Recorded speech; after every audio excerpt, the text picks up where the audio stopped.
Sekarang semua orang tahu, Ducati adalah motor paling berbahaya di MotoGP saat ini. Tapi tahukah kalian seberapa besar dominasi mereka sampai-sampai Marc Marquez, ikon Honda selama lebih dari 10 tahun, memutuskan pindah ke tim pabrikan Ducati? Ini bukan sekadar keputusan biasa. Ini setara dengan Messi pindah ke Real Madrid. Keputusan Marc ini bukan hanya mengejutkan, tapi juga mengubah peta kekuatan MotoGP secara total.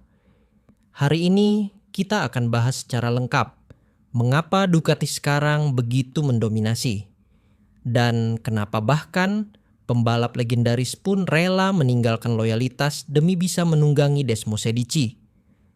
Dominasi Ducati tidak datang begitu saja. Mereka bukan hanya menang karena punya pembalap hebat, tapi karena motornya benar-benar dirancang seperti pesawat tempur. Ducati menjadi pionir dalam penggunaan aerofairing tercanggih yang menciptakan downforce dan menjaga motor tetap stabil dalam kecepatan tinggi. Lalu ada ride height device, sistem yang membuat motor bisa jongkok saat akselerasi untuk menambah traksi roda belakang. Tak ketinggalan, whole shot device yang sangat efektif saat start balapan, membuat Ducati bisa melesat lebih cepat dari siapapun sejak awal lap. Semua teknologi ini legal, tapi hanya Ducati yang berani mengeksplorasinya secara habis-habisan dan berhasil membuatnya konsisten di semua jenis sirkuit. Keunggulan Ducati tidak berhenti pada motor saja.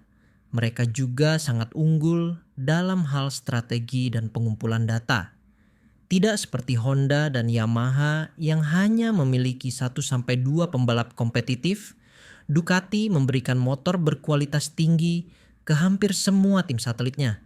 Artinya, dalam satu akhir pekan, Ducati bisa menguji 5-6 strategi balap secara bersamaan lewat 3-4 tim berbeda. Mereka seperti punya laboratorium raksasa yang berjalan di setiap balapan.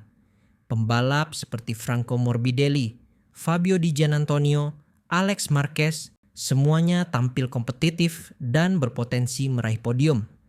Dan kini, Ducati juga memiliki Marc Marquez dalam sistem mereka. Ini membuat Ducati tidak hanya menjadi tim terkuat secara teknis, tapi juga secara manusia, karena mereka dihuni oleh para rider terbaik saat ini. Lalu, mengapa Marc Marquez akhirnya pindah ke Ducati?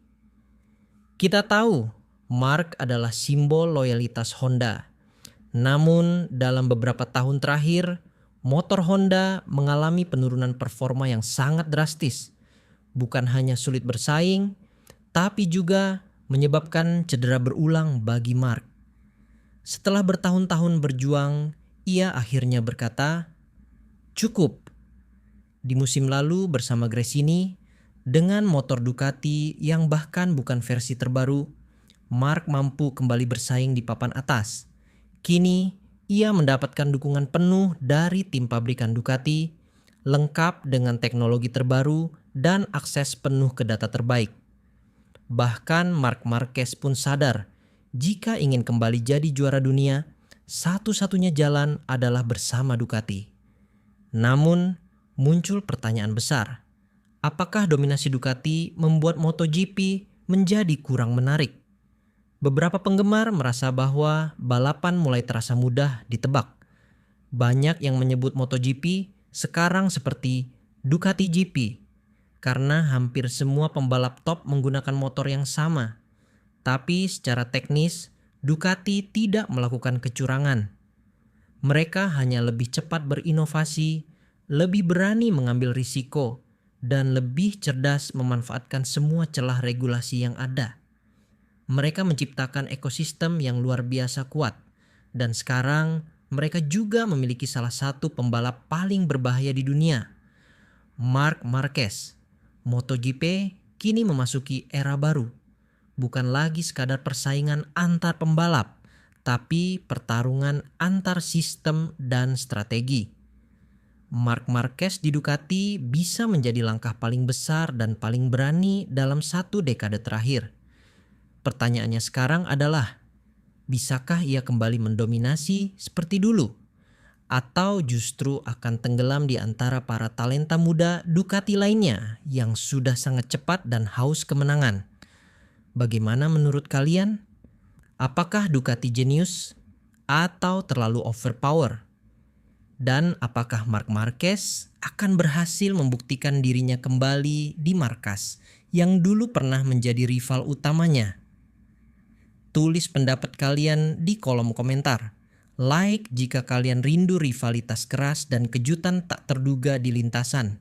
Dan jangan lupa subscribe agar tidak ketinggalan bahasan MotoGP lainnya. Sampai jumpa di video berikutnya, Sobat MotoGP.